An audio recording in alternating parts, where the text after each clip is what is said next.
Ang programang ito ay rated SPG. Striktong patnubay at gabay ng magulang ang kailangan. Maaaring may masiselang tema, lengguwahe, karahasan, sexual, horror o droga na hindi angkop sa mga bata.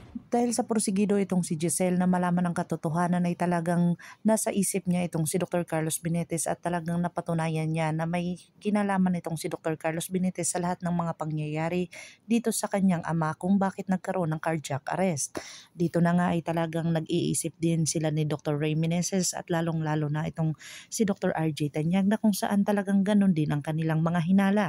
Dito na nga napatunayan at sinabi ni Giselle sa kanila na talagang may positibo siya na may kinalaman itong si Dr. Carlos Benitez na kung saan hindi niya ginawa dito sa operasyon at talagang dito sa labas na ay talagang walang makakakita sa kanya kung ano ang kanyang ginagawa.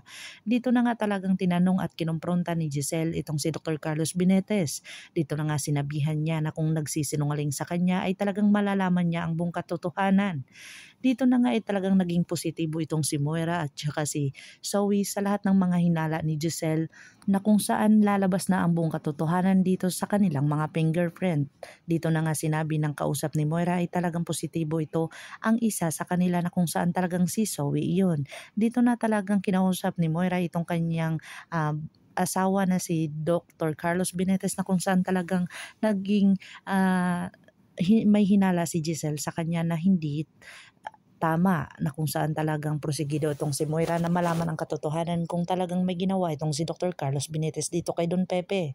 Dito na talaga sinabi ni Dr. Carlos Benitez na talagang gumagawa siya ng paraan para sa kanyang anak at matakpan niya ito na kung saan ayaw niya itong makulong. Dito na nga ay talagang magkasabot na si Moira, si Carlos at saka si Zoe kung saan talagang mahuhuli na sila sa bitag ni Giselle dahil malalaman na ang buong katotohanan tungkol sa fingerprint.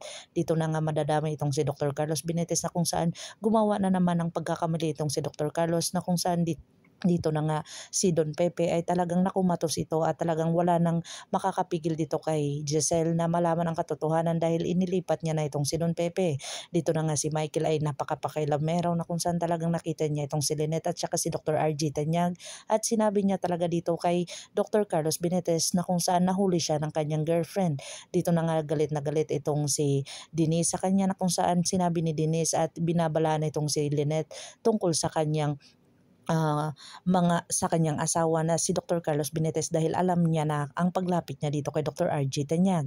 Dito na talaga dismayado itong si Lynette sa kanyang kaibigan na si Michael na kung saan talagang siya pa talaga mismo ang nagsabi doon at talagang sisira ng kanilang relasyon.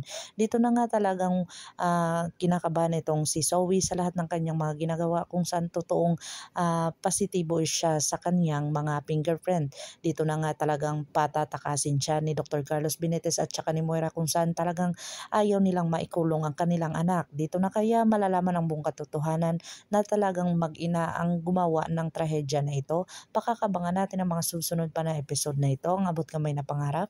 If you like my story, please like, share, and subscribe para ma-update po kayo sa mga susunod pa. Yun lamang po at maraming salamat.